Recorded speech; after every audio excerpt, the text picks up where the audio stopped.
The man on my patio. Warning, long post, but I recommend you to read it all. Okay, so this happened when I was around 9 years old, 25 now, and it's something I will never forget. It gives me goosebumps to this day. I live in a terraced house, 4 houses combined, and my neighbors and I each have our own little patio. There's a small road 10 meters from my yard where people do their Sunday walks and so on. Only a small fence separates my small yard and patio from that road. I live in a pretty crowded area, with several of these terraced houses spread around in my neighborhood, so seeing people walking on that road is pretty normal for me. Seeing random people standing on my patio is not. When I was 9 I usually got home from school about an hour before my mom got home from work. I live maybe 50 meters away from school, so my mom figured I was mature enough to be home alone for around an hour before she got home. This one day I got home from school. I did the usual thing, which was to make sure I locked the front door and double checked that the back door leading to the patio was also locked. I was 9. Being alone was a little scary, even though it was in the middle of the day and only for 1 hour. I then rushed to my room upstairs to play as much PlayStation as possible before my mom came home and made me do homework. While playing, I heard this noise coming from outside my window. My room was located 1 floor over the patio, with a view to the road I told you about before. It was kinda like the sound of a cat. But my cat had been missing for over 3 months. Hope sparked and I thought, OMG, did he finally come back?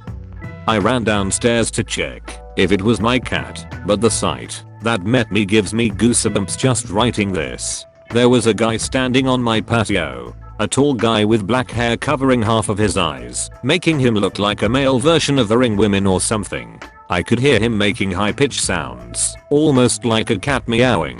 A brown liquid was running down from his mouth, and I could see him spitting out my dad's stomped cigarettes. He was actually eating from the ashtray. I was frozen observing this, eventually snapped out of it, and screamed so loud that the man must have heard it. He didn't react, he kept on eating from the ashtray. I ran upstairs to my room, locked the door, and called my mom, who then called the cops. I've never been more terrified in my life. Laying in bed under my sheets, shivering with fear, as I hear these creepy high-pitched noises from the guy eating cigarette stomps from the ashtray on my patio. I kinda blacked out for a moment, because the next thing I remember is the police arriving on the road by my yard. I hear them talking to the guy, saying stuff like, "What are you doing? Get over here, or we will come down and arrest you," and so on. He didn't respond, but the high-pitched sounds was more frequent and louder. I decided to look through the window, feeling safe now that the cops were there. I could see 2 police officers standing by my fence, 1 man and a woman. I did not see the creepy man, however, because he was standing directly 1 story under me and my field of view. The police jumped the fence, and I remember hearing the creepy guy screaming louder than anything I've ever heard before. He charged the female police officer with full force, and he fucking knocked her out cold. The male officer then immediately tased the guy, leaving him shaking on the ground, screaming still. The policeman struggled to keep him on the ground while putting handcuffs on him, but eventually made it. After a while he managed to wake up the female police officer, who seemed to be badly hurt. He called for backup and an ambulance, and then he sees me standing in the window above him. The expression on my face must have been something else, because he just looked at me and said, "I sure as hell hope you didn't see all that." I started to cry. By this time, neighbors started to arrive, wondering what the hell was going on. One of my neighbors, an elderly woman, made me come down, and she took care of me until my mom came back home. The police took the creepy guy with them in the car and left. Before they left, they promised to come back and talk to us about what had happened. This is where the story takes an unexpected turn. The male police officer came back later that night and sat down with me and my mom to talk. He explained that the guy on my patio was actually diagnosed with severe autism. He had escaped a facility where mentally challenged people lived, located around 5 kilometers from where I live. He explained that the guy had actually been living in my house 5 years ago, but he had been forced to move when his mom, his only caretaker, died. The poor guy probably thought he would find his mom in my house. He missed the routines and he missed living there with his mom. The police had to move him from the house that time 5 years ago because he was extremely strong.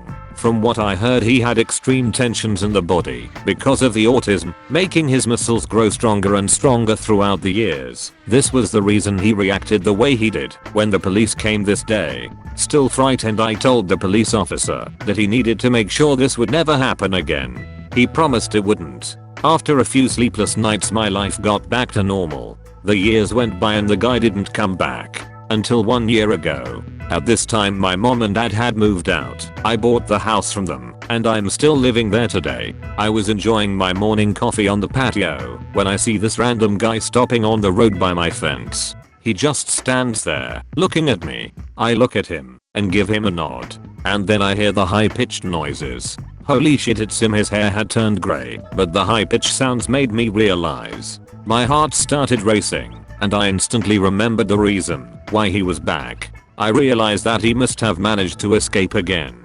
Because I kept my cool a bit longer than when was 9, I started to realize how sorry I felt for the guy 16 years later, and he was back to look for his mom.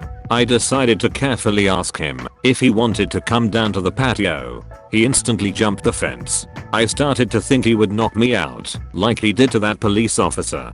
He didn't. He smiled. He looked at me and smiled. I offered him to sit down. He didn't respond. I offered him to come inside. He started laughing. We went inside. His face lit up. Pure joy. He was home. It reminded him of the life he had with his mom. It almost made me tear up.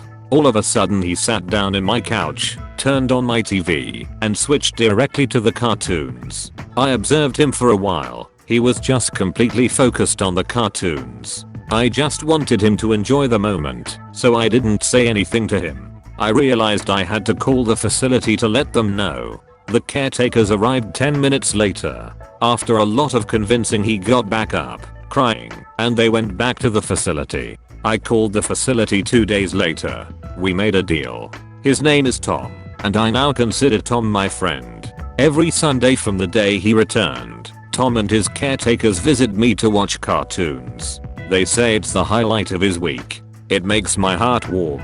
Now, for several years my thoughts were let's not meet. Guy on my patio eating from the ashtray. Now my thoughts are let's meet every Sunday to watch cartoons. My friend Tom.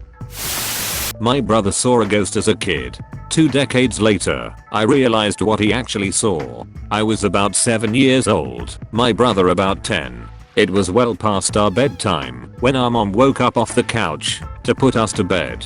Our dad worked construction out of town back then, so it was often just us 3 at the house for weeks at a time. Up the stairs, and to the immediate right, was our parents' bedroom. Going left put you in the middle of a hallway.